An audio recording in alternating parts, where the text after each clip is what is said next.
Como su programa, esto no tiene nombre. Te adelantaste, Gonzalo, te adelantaste. Muy Ah, buenas todavía no, como noches. dijiste que estábamos listos. Muy buenas noches, amigas y amigos, compañeras y compañeros.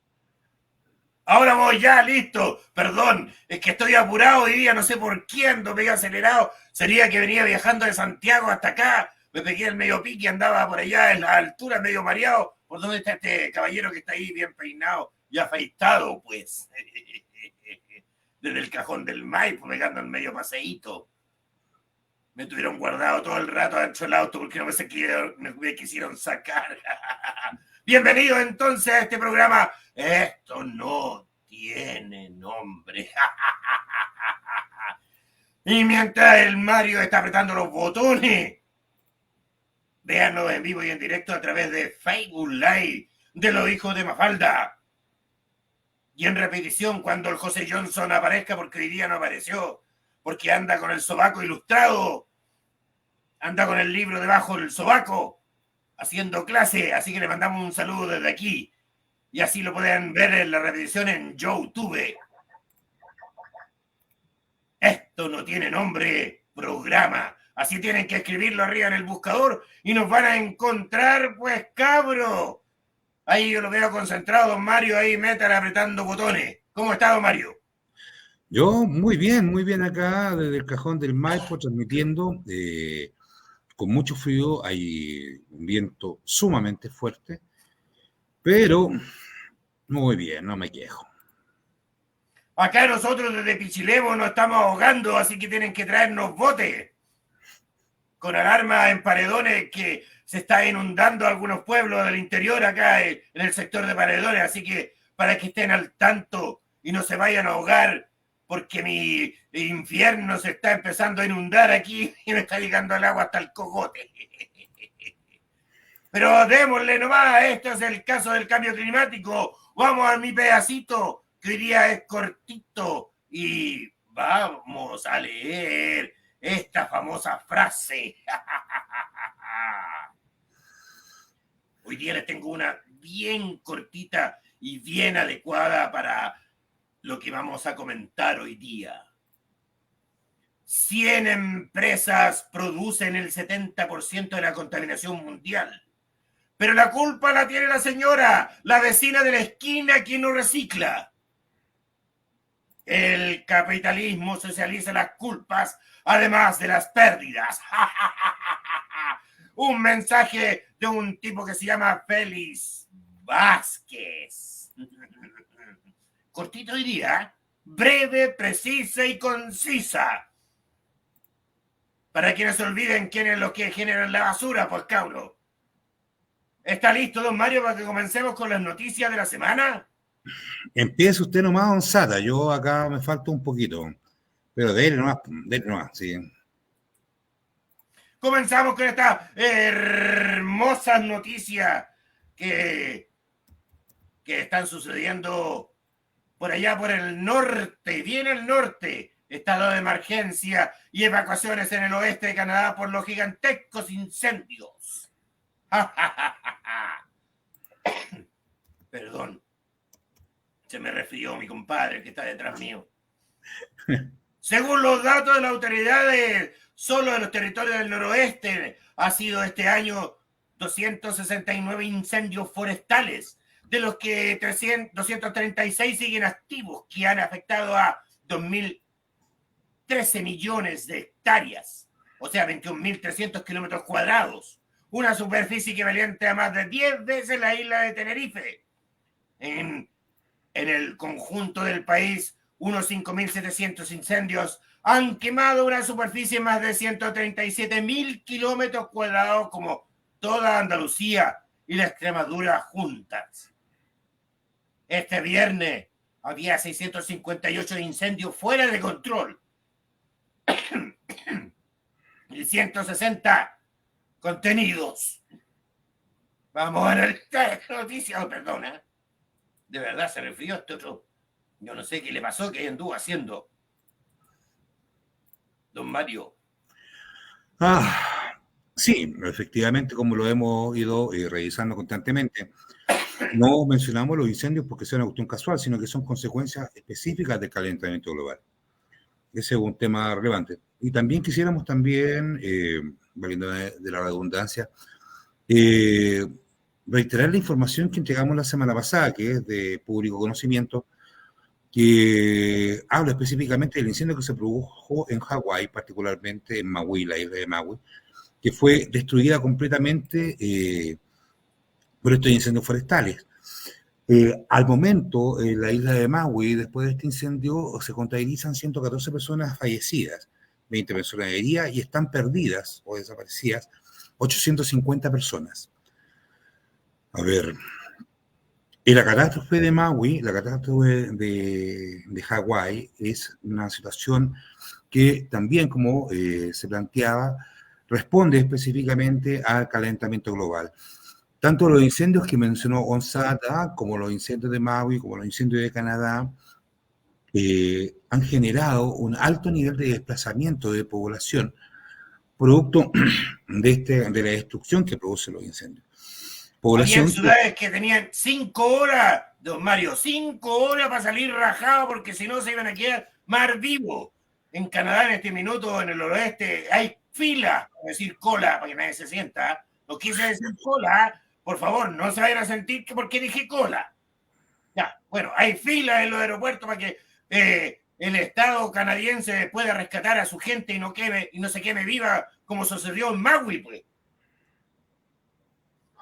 efectivamente, y hay pequeños poblados que han sido totalmente destruidos en Canadá, ¿ya? Entonces, la situación es grave, la situación es crítica. Recuerden, la semana pasada José Johnson, que hoy día no se encuentra porque está dando una clase, esperamos si tiene tiempo llegue y se sume, por último, la última parte del programa, informaba que el promedio de calor, de temperatura para el próximo año de El Chile, verano, pues el veranito. de nuestro verano, primavera-verano, va a ser de 42 grados Celsius. ¿Ya? Promedio. Recuérdelo que es promedio. Promedio, o sea, puede llegar hasta los 50 grados o hasta de los 35 a los 50 para poder sacar un promedio. No sé. Exacto. Sacaron Entonces, una media solamente.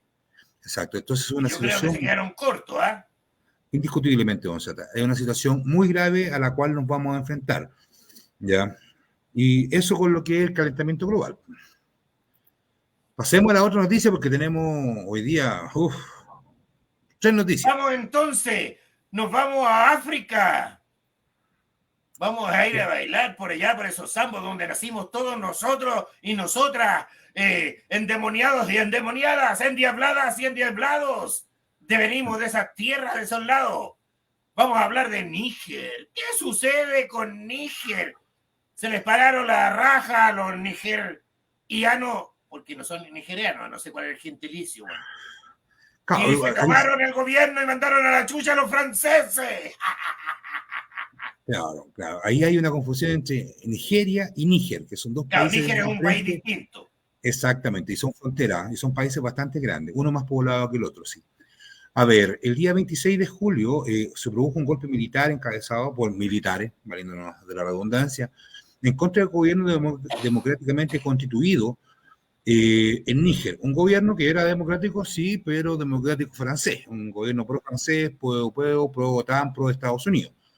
Tanto así que en Níger hay una base militar norteamericana, una base militar francesa y una base militar española. Oiga, antes que entre el otro meollo del asunto, ¿por qué estos hueones que viven tan re lejos, bueno, están interesados en un país tan perdido en el centro de África?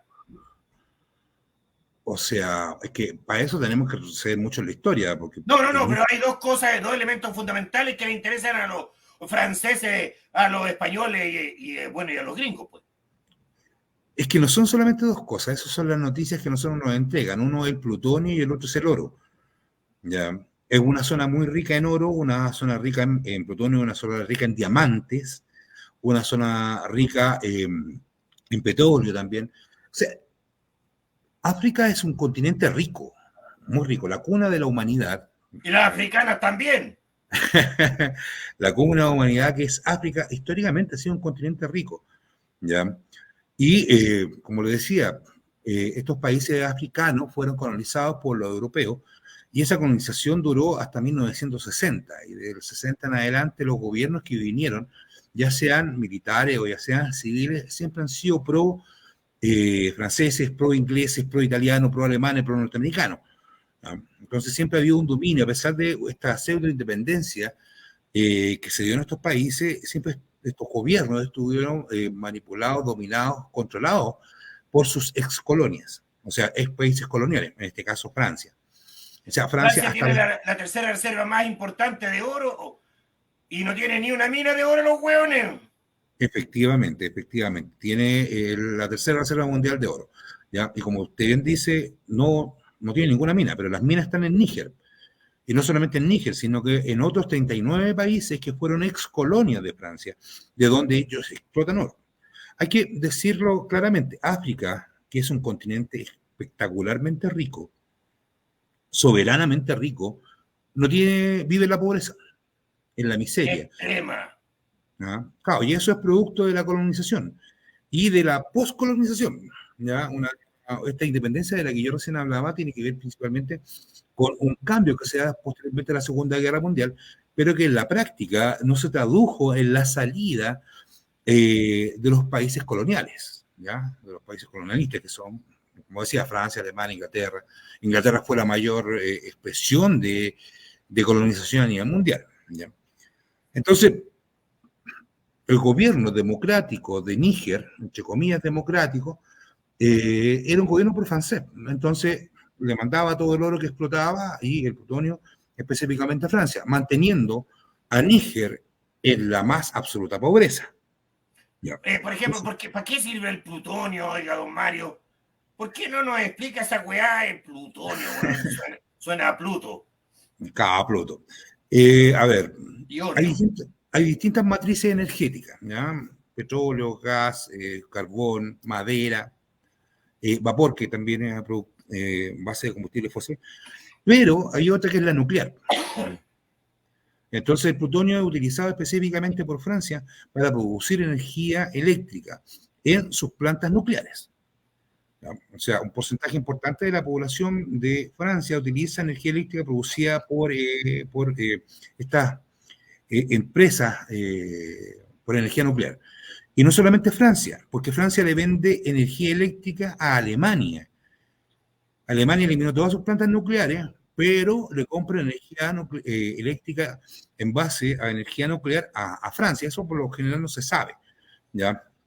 Entonces, la falta de este material básico y fundamental que es el plutonio, que le manda a precio irrisorio, a precio de chiste, Níger, va a afectar directamente la producción de energía eléctrica, tanto en Francia, y va a afectar también directamente a Alemania. A ver, este golpe de Estado se produce porque quieren sacarse el colonialismo de encima, ¿ya? Sacarse estos países coloniales que los mantienen en la miseria, los mantienen en la pobreza, y quieren que esos recursos queden específicamente en Níger, ¿ah? Que ellos quieren desarrollarse.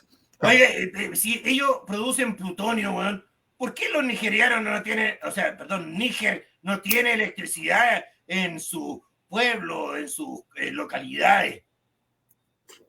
Qué paradoja, ¿no? Claro, es paradójico. O sea, Níger es productor de oro y no está dentro de las principales reservas del mundo de oro. No tiene reservas de oro. Es otro chiste. ¿Ya? Entonces, a ver, acá se produce una situación que es bastante complicada, ya que frente a este cierre del comercio con Francia de plutonio y oro, los franceses amenazaron con hacer una invasión militar a Níger para reinstalar el gobierno títere francés. Y frente a esto hubieron un conjunto de países que dijeron que no van a permitir, no van a aceptar una invasión extranjera. Déjame decírmelo a mí, porque estos buenos están endemoniados. Están listos y dispuestos para ir a agarrarse y sacarle la chucha a los yanquis, a los españoles y a los franceses que están hueando por allá, que no tienen nada que hacer allá. Estos países son los que están apoyando verbalmente y con dispuestos a poner los ejércitos. Son Guinea, Mali y Burkina Faso. Oye, no los conoce nadie, weón. ¿Qué te ha puesto que en historia no lo han pasado nunca los cabros chicos aquí en Chile? No, para nada, para nada. Nosotros el país que más conocemos de esa zona es Nigeria, Camerún. ¿Y por qué? Porque tenían dos equipos de fútbol que participaban en los mundiales. Ahí recién se hicieron conocidos esos países. Nigeria es un productor de diamantes increíble, ¿ya? Entonces, Los famosos eh, diamantes de sangre. en África, la gran mayoría de los diamantes son de sangre. Entonces, eh, Nigeria es aliado de Francia, es aliado de Estados Unidos y es aliado también de los países europeos. Entonces se plantea la posibilidad de una guerra de aquí a un par de semanas más, sino antes, por la invasión que haría Nigeria a Níger, ¿ya? Porque eh, es un país fronterizo, ¿no? Y esta invasión sería específicamente para restaurar el gobierno títere democráticamente elegido en Níger, ¿ya? Y esto va a generar un nuevo frente. ¿Por qué? Porque, como decía, hay tres bases militares en Níger. Una norteamericana con 1.000 efectivos, una francesa con 1.500 efectivos de la Legión extranjera y una española con 500 efectivos, ¿ya? Esas son bases que los tipos instalaron gracias a este gobierno democráticamente elegido que es un gobierno títere, ¿ya? Pero al mismo tiempo, Níger está siendo apoyado directamente por lo que son los rusos, ¿ya? Sí, Los oye, esta es mismos bases. una banda musical allá, ¿eh? Con 3.000 hueones, ¿cómo se llama? Warner. Le gusta sonar a Exactamente. Alemania, weón. Cada Warner. El ejército Warner, que es un ejército privado, que es el que está combatiendo también hoy día en Ucrania. Ucrania. ¿Ya? Entonces, eh, se pidió ayuda a Rusia, ayuda militar, y los rusos mandaron 3.000 efectivos del ejército privado Warner. ¿Ya? Y eso están ya en Níger y están principalmente vinculados para tratar de controlar cualquier tipo de desorden y al mismo tiempo frenar a estas fuerzas coloniales que son las bases norteamericanas, francesas y españolas. Entonces, ahí se puede dar un enfrentamiento bastante grave, ¿ya? Y un conflicto bastante grave también por la posibilidad de la participación de otros países que están en la zona, que están vinculados principalmente a la Comunidad Económica de Estado Africano Occidental, que es la Unión, una organización de los países africanos que, por un lado, están tratando de presionar a Níger para que nuevamente ponga en el gobierno a este gobierno democráticamente elegido títere de Francia, ¿ya? Cosa que el nuevo gobierno militar golpista prorruso de Níger no piensa hacer. Entonces, Exacto, y el pueblo de Níger tampoco. El 65%, según la última encuesta que hice yo allá, que me fui a dar una vuelta, están a favor del golpe y echar a la mierda a los yanquis, a los españoles y a los franceses. y no solamente eso, el pueblo de Níger está sumándose hoy día al ejército, están sumándose como voluntarios para la guerra. Ya hay en estos momentos ejércitos que están movilizando.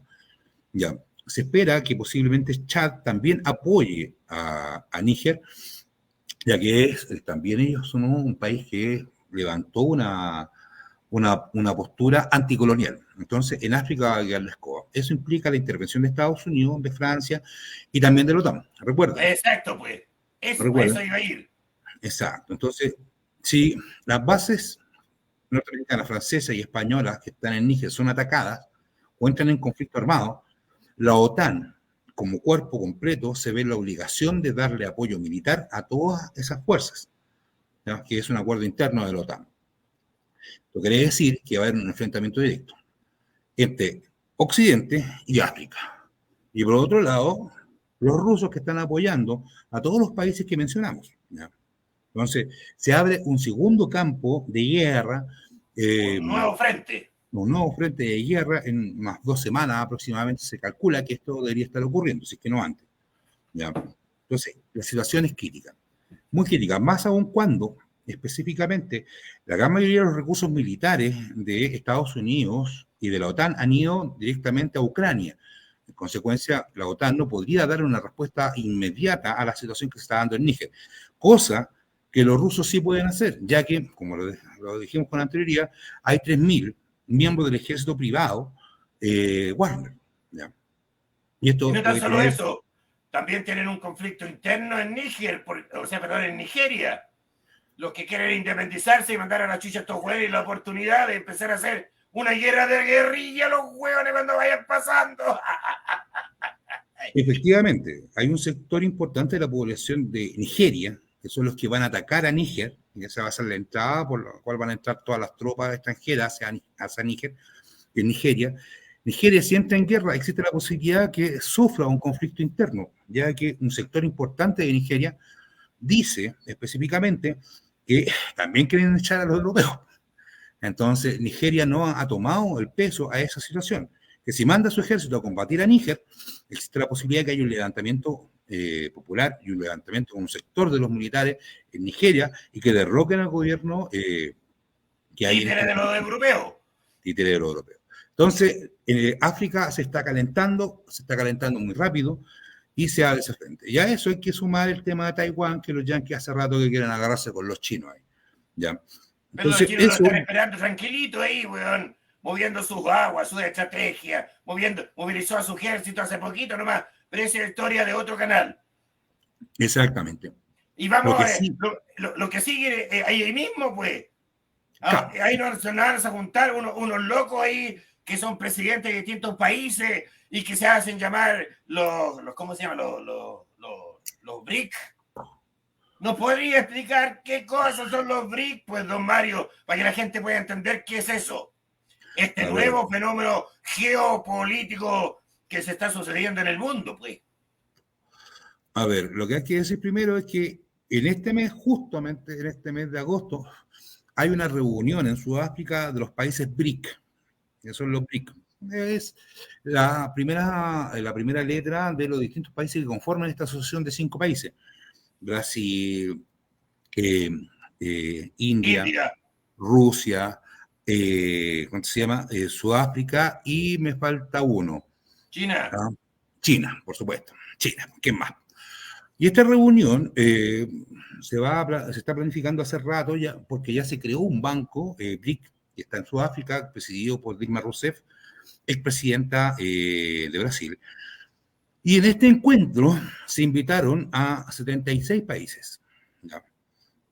Donde hasta la fecha han confirmado 34 su participación. O sea, serían hasta el momento, solamente hasta el momento, 39 países que estarían participando de esta cumbre BRICS. Hay que decir que de esos 70 y tantos países que han sido invitados, hay 30 que han pedido formalmente su integración a los BRICS. ¿Ya? Esta es una comunidad de carácter económico, una comunidad de carácter comercial, pero también política, que busca generar un nuevo polo de poder para enfrentarse a esta visión unipolar que tienen los norteamericanos y los europeos con la OTAN, ¿ya? Pero desde una perspectiva pacífica. Quieren generar un nuevo marco de relaciones, donde el dólar, primero, no sea la moneda de intercambio. La moneda de intercambio se propone que sea el yen con patrón oro, Yuan. o yuan, disculpe, el yen es Yuan, japonés. no el yen. Sí, tiene toda la razón. El yen es de otro lado. Exacto. Y si no es a través de este yuan con patrón oro, sea a través de las monedas nacionales, ¿ya? O sea, podemos pagar en peso. Si nosotros nos metemos al BRIC, por supuesto, pero Chile no va a entrar al BRIC, porque los gobiernos chilenos, todos los gobiernos, incluido este de la concuna amarilla, es un gobierno de derecha pro-norteamericano, y no está de acuerdo con participar de los BRICS, ¿ya? No, los hueones para poder comprar al extranjero tenemos que seguir comprándole dólares a los hueones. Efectivamente. ¿Ya? Y esta reunión justo se hace en Sudáfrica, justo cuando se está dando este conflicto, justo cuando hay una crisis de dominio de poder mundial, porque Estados Unidos está perdiendo la hegemonía, Europa está perdiendo la hegemonía, Europa está en crisis, en una crisis económica absoluta. Ellos están en recesión, Estados Unidos también está en una recesión cabrona, ¿ya? Y los únicos que están fortalecidos en este momento son los países ricos. Estamos hablando de China, estamos hablando de India, estamos hablando de Rusia, estamos hablando de las grandes potencias, Sudáfrica, Brasil también.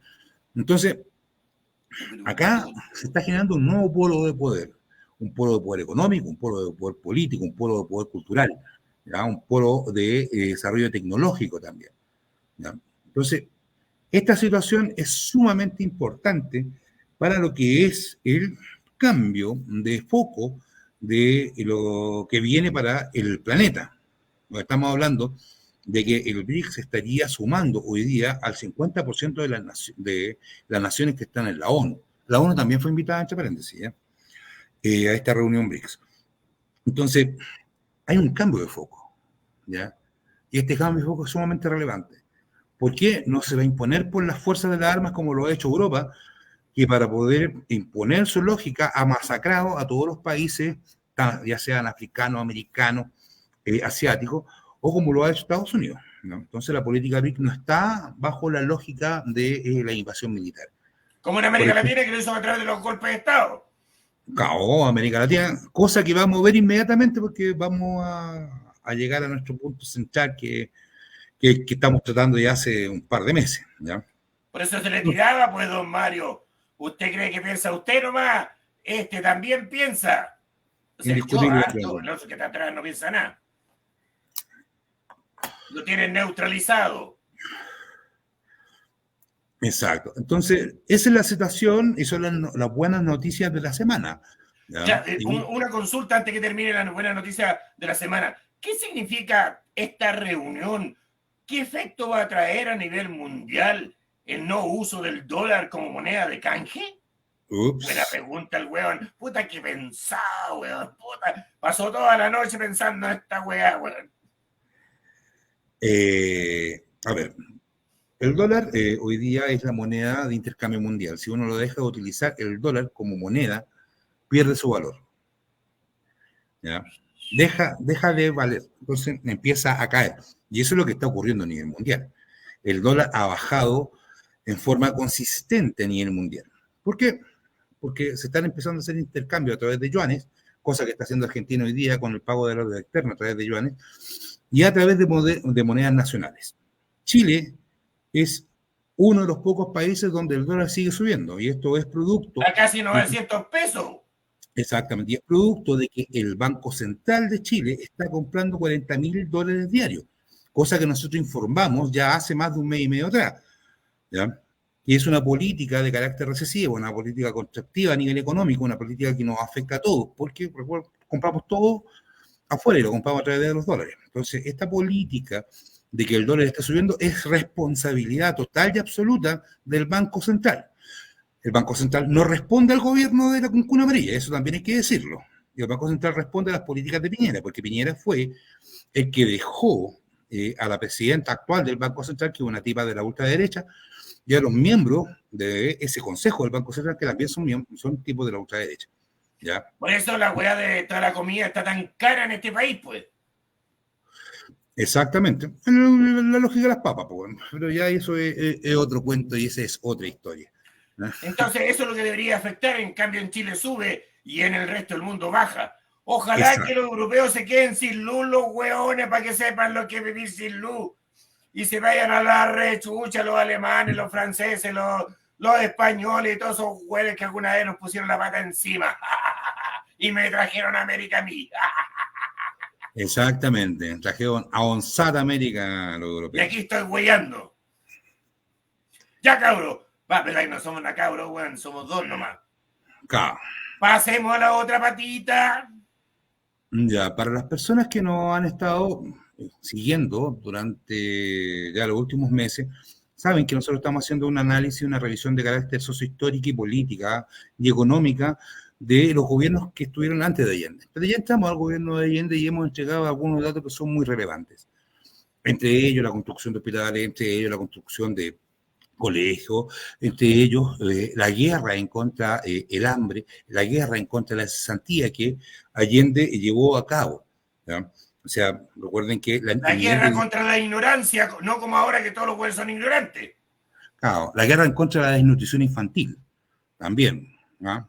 Eso es un tema muy, muy importante. Y también exponíamos la semana pasada de cómo las políticas implementadas por Salvador Allende, de la nacionalización del cobre, de la nacionalización del litio, de la nacionalización del hierro, del carbón y la reforma agraria que vamos a ver un ratito más, son las bases políticas y económicas que se han mantenido y proyectado hasta el día de hoy, ¿ya? O sea, la política económica hoy día existente en Chile se funda específicamente en las reformas y en la nacionalización del cobre y de otros bienes que realizó el gobierno de Salvador Allende. Exacto, pues. Son las políticas socialistas. Pero para que entremos en ese tema, don Mario, ¿usted nos podría explicar qué weá significa el sujeto histórico, pues? Oye, que hoy día soy intelectual, la cagué, weón. Sí, Esa discusión ya es un poquito más profunda. Pero como sí, sujeto pero es histórico, para importante que hacerla hagamos esa cortita, introducción para que la gente pueda entender de lo que estamos diciendo, que hoy día el modelo neoconservador que existe en Chile utiliza lo que construyó Salvador Allende como política socialista, pues, política económica, a eso me refiero. a ver, el sujeto histórico, para decirlo en forma muy reducida, es el beneficiario final de las políticas del Estado, de los gobiernos. ¿Ya? Ese es el sujeto histórico, el sujeto que va a hacer la revolución, el sujeto que va a hacer la transformación y los cambios y va a generar riqueza en los países. Es el beneficiario final de todo ese proceso. ¿Ya? Eso es el sujeto histórico. Entonces, el sujeto histórico en el gobierno de Allende era los trabajadores y el pueblo.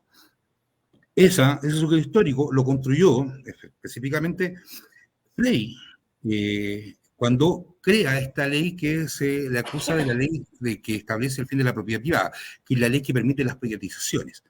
¿Ya? Exacto. Disculpe, me equivoqué, las estatizaciones, la nacionalización. ¿Ah? ¿Por qué? Porque Frey establece, y el Congreso establece, que específicamente el beneficiario del Estado y del país debe ser el pueblo y la de los trabajadores, cosa que Allende continúa. ¿Ya? Todas esas leyes fueron aprobadas por el Congreso, ¿ya? La nacionalización del cobre, la nacionalización del gas, la Congreso nacionalización... pleno. Congreso. Ellos aprobaron esas leyes de nacionalización, ¿ya? Que después hayan cambiado de postura es otra cosa, pero ellos lo Que ya lo aprobaron. vamos a ver más adelante. Y ya lo vamos a ver más adelante. Y lo mismo ocurre con lo que es la reforma agraria. ¿Ya? La reforma agraria tenía un objetivo. Chile, en el periodo al cual nos estamos abocando específicamente, que es cuando Allende toma el gobierno, recibe al país con un 50% de pobreza, altos niveles de cesantía y con un alto nivel de desnutrición. Entonces, 600.000 niños. ¿Ah?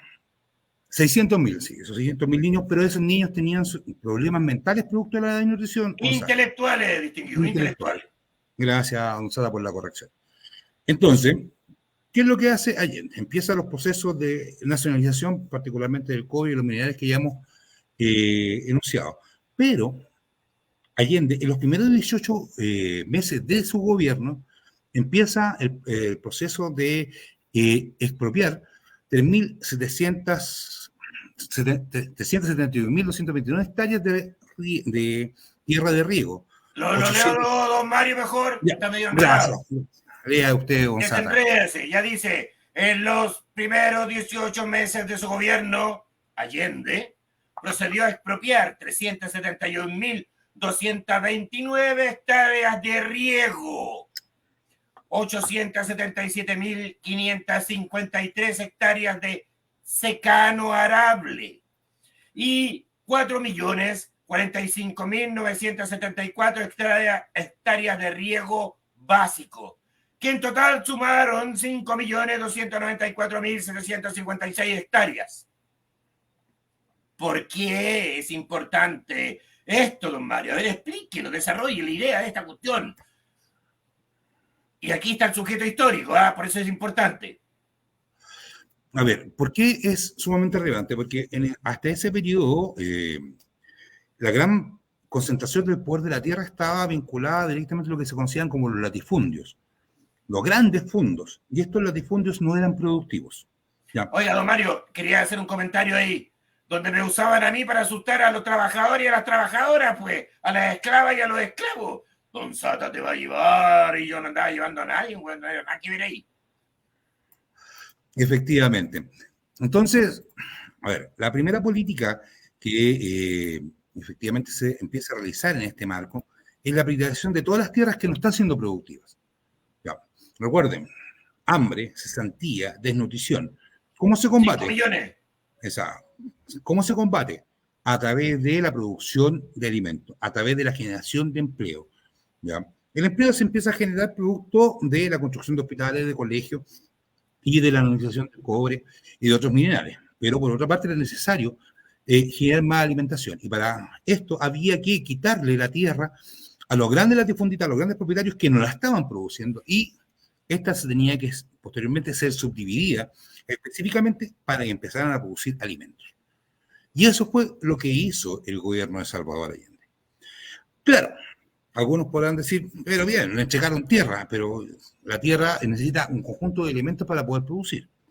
Entonces, a lo que es la reforma agraria, que se funda en una Allende creada y establecida en el gobierno de Alessandri, que Frei la profundiza y que ya Allende es el que la ejecuta a nivel extremo o a nivel más profundo, para ser más preciso, necesitaba recursos. Y en ese Exacto. paso, ¿Y qué es lo que hace Salvador Allende Gozi y la UP? ya, por leer usted, por Onsara. No, ¿por qué tengo que leer yo? Ah, La estatización de los bancos privados. Comenzó en el año 1971 a través de la compra de acciones por la Corfo, señores, por la Corfo, organismo facultado por gobiernos anteriores para cumplir esa función, que delegó poder en el Banco Central, el cual destinó 400 millones de escudos para tal efecto. Mediante esta acción legalmente estatuida en mitad de los 23 bancos privados nacionales, el Estado pasó a ser dueño del 50% de las acciones.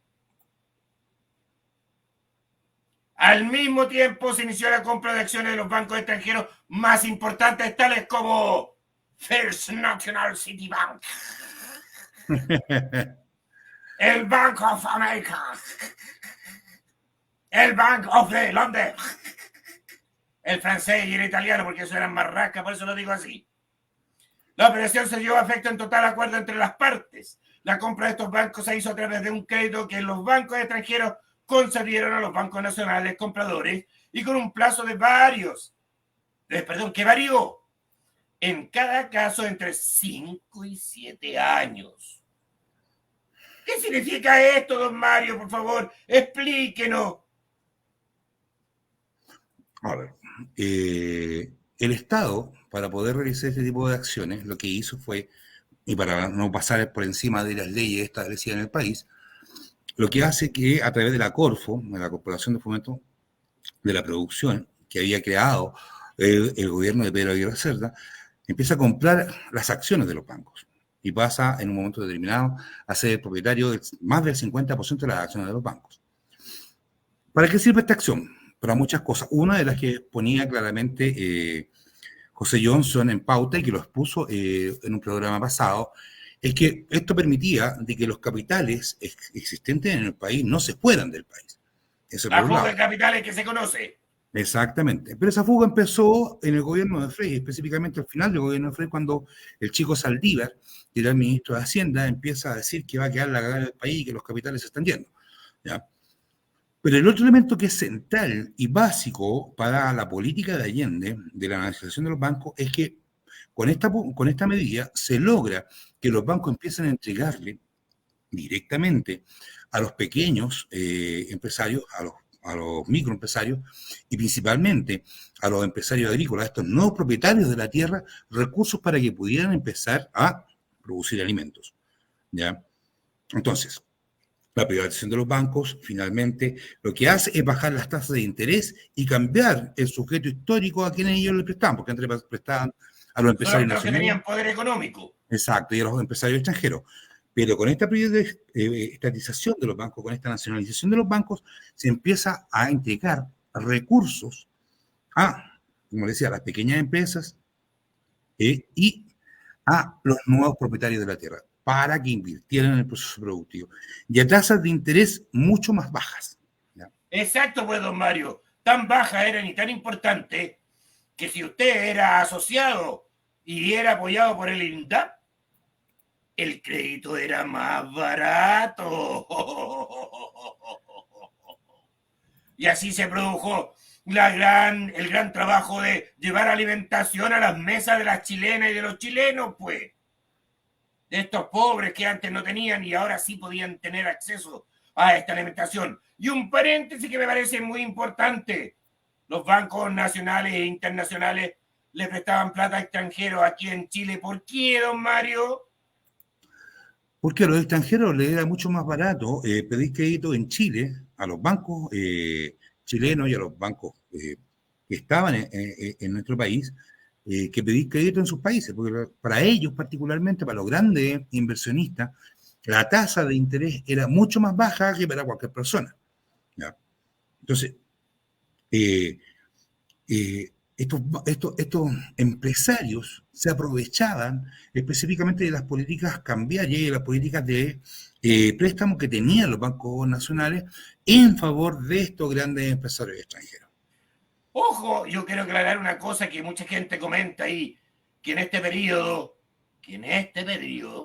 exclusivamente en este periodo, las cosas se robaron. No, el Estado compró platita cash a los bancos, al igual que lo hizo con las mineras en el norte. ¿O no es así, don Mario? Muy tonto lo que estoy diciendo. No, efectivamente, es la Corfo la que está comprando. Es algo que hemos estado repitiendo constantemente. La exposición de la tierra también se hace a través de compra. O sea, se empieza comprando la tierra de los latifundios. Hay sujetos que efectivamente no quieren vender, pero la política es mejorar la capacidad y la independencia alimenticia. ¿Ya? O sea, en lo que hoy día no tenemos. Claro, lo que hoy día no tenemos. O sea, es que recordamos un programa pasado, una canción de Violeta Parra que decía: a la papa se la compramos a naciones varias cuando del sur de Chile es originaria. O sea, estábamos comprando papa. Exacto, pues, don Mario. ¿Ya? Estábamos comprando papa. Era la papa. Entonces, este conjunto de política de nacionalización y estatización se van traduciendo en una situación económica sumamente floreciente, ¿ya? Porque teníamos un alto nivel de población que ya no estaba cesante. Ya no estaba cesante, ¿por qué? Porque estaba trabajando en la construcción, porque estaba trabajando en la nueva industria, porque estaba trabajando en la agroindustria. O sea, un tema que mencionamos en el programa pasado es que la reforma agraria que hace Salvador Allende es la base de la propiedad de la tierra que hasta el día de hoy se mantiene y existe. Claro, algunos predios han ido siendo comprados por algunas empresas y otros han sido apropiados, como lo hizo Luxi con tierra del pueblo nación mapuche. ¿Ya? Pero sin esta división que hace Salvador Allende y con la anterioridad Frei Montalva, la posibilidad de que Chile fuera una potencia agroindustrial, o sea, una productora de frutas principalmente y de madera, no hubiera existido. ¿Por qué? Porque si hubiera mantenido el tipo de propiedad expresada en latifundios, esas grandes extensiones de tierra no se hubieran transformado en unidades productivas. ¿Ya? Entonces tenemos nacionalización de las materias primas, nacionalización de la banca, nacionalización de la reforma agraria. Entonces, todas estas políticas que son de carácter socialista, donde el sujeto histórico es el pueblo y los trabajadores, porque ellos van a ser los beneficiarios de estas políticas, políticas que empiezan con Frei, pero que Allende las profundiza, son la base de la política económica que posteriormente implementa la tiranía y que implementa posteriormente la concertación y sus aliados de derecha. A través del nombre que le llaman hoy día, ¿cómo se llaman? De concepción, de consignación, de... No. Hay que aclarar de que el cobre, por ley, a nivel constitucional, no puede ser privatizado. ¿Ya? No puede ser privatizado. Entonces, la política que se empieza a implementar en el gobierno de Frei en 1996 es concesionar el cobre. ¿Ya? Entonces, no es propiedad de los extranjeros, es nuestro. Pero como el Estado no le interesa explotarlo, porque esa es la lógica, no le interesa explotar esto, se la concesiona a empresas extranjeras. Lo mismo ocurre con el litio. El litio es chileno, no puede ser privatizado. Lo que Soquimich tiene es una concesión que se termina en unos años más. ¿No? Ay, por eso están tan asustados y entregando tanta plata a los hueones. Exactamente. Están poniendo al día hasta con los impuestos. Exactamente, porque tienen temor a que esta concesión no sea renovada. Entonces, esta política exitosa, que supuestamente de la cual se habla, que es una mentira, entre paréntesis, una mentira real y concreta, se funde en las políticas socialistas de Salvador Allende. O sea, a ver, piensen que en su momento el cobre llegó a mover el 34% de la economía nacional. ¿Por qué? Porque era chileno y no estaba concesionado. ¿Ya? Cuando el cobre empieza a ser concesionado en el gobierno de Frei, la participación del cobre de la propiedad estatal baja de un 100% a un 30%. Posteriormente baja a un 26%. El cobre que aportaba entre un 20 y un 30% al presupuesto nacional bajó un 10%. Un 10%. O sea, se perdieron en ese proceso de concesión un 20% de aporte que hacía el cobre al presupuesto nacional. Hoy día el aporte que hace el cobre al presupuesto nacional es un 8%. ¿Ya? ¿Y qué salen diciendo los gobiernos? Ah, nos hemos liberado de la matriz única que teníamos como ingreso los hueones. En vez de decir, puta hueón, estamos perdiendo plata. Y plata de todos los chilenos. Exactamente. Entonces, nuevamente, el gobierno de Allende en sus primeros años fue exitoso. ¿Por qué? Porque bajó inmediatamente los niveles de cesantía. Bajó la cesantía en el país. Empezó un proceso de construcción de infraestructura, de obras públicas, de viviendas, de colegios, de hospitales, generando muchas plazas de empleo, muchas cadenas productivas. Lo mismo ocurre con lo que es la nacionalización del cobre, lo mismo ocurre con lo que es la reforma agraria, lo mismo ocurre con la nacionalización y estatización de la banca, ¿ya? Con la creación de nuevas empresas. Entonces, la cesantía baja, la población tiene mucho dinero, gracias a que el salario sube producto de esta gran demanda de mano de obra. ¿Ya? Se baja en los primeros años lo que es la desnutrición infantil, porque no solamente se crean hospitales, se construyen hospitales, sino que también se construyen policlínicos, se construyen nuevas políticas de atención primaria para la población nacional, directamente para las mujeres y para los niños. ¿Ya? Y toda esa política es sumamente exitosa. ¿Ya? Claro. Que hasta hoy en día es usada por este modelo neoconservador. Exactamente, exactamente. Entonces, frente a esta política exitosa, es que la derecha, junto con los norteamericanos, específicamente, se ven en la obligación de apurar el proceso del golpe. Se ven en la necesidad de apurar el boicot al gobierno de Salvador Allende. O sea, hay que decir que desde que Allende asume el poder, como ya lo hemos planteado en programas anteriores, hay un boicot directo. Hay un ataque directo. No, Mario, paremos una cuestión. Todos los jugadores están diciendo que desde el año 70 la CIA se mete en este país. Eso es mentira, lo dijimos anteriormente. Desde el año 64, evitando que Allende asumiera el poder en el año 1964. Que Allende la CIA cambiara mete lucas para que Frei salga del esquío y obliga a la derecha a que vote por él. Exacto. No se olviden los hueones. Oiga, Gonzalo, estamos en 48 minutos de programa. ¿Ya? A miércoles. A miércoles. Antes de, yo me voy a despedir dándole un saludo a Juan Saavedra, que nos saluda, y a Pedro Morales, que nos tira un comentario. Así que nos despedimos hasta el próximo programa, donde vamos a ir revisando otras cosas más que el boicot al gobierno de Salvador Allende y cómo el Congreso se va poniendo y frustrando las leyes que el gobierno está implementando. Así que yo de acá me despido hasta el próximo día, lunes, y esperamos que José pueda, si es que no le sale otra clase. Gonzala. Bueno, yo me quiero despedir de los ecologistas, pues, weón. Su ecología vale callampa, weón. Ustedes siguen insistiendo en recoger plástico en las costas, weón. Recoger y negar que se den bolsas plásticas a los weones. Pero los incendios siguen, porque no han atacado a los 10 más grandes empresas del mundo, que la única weá que hacen es contaminar y dejar la cagada en este planeta. La próxima semana tengo reunión con Dios, weón, le informo. Y me voy a echar el pollo de este mundo, weón, porque se les va a acabar la weá. Así que corta, Mario, corta.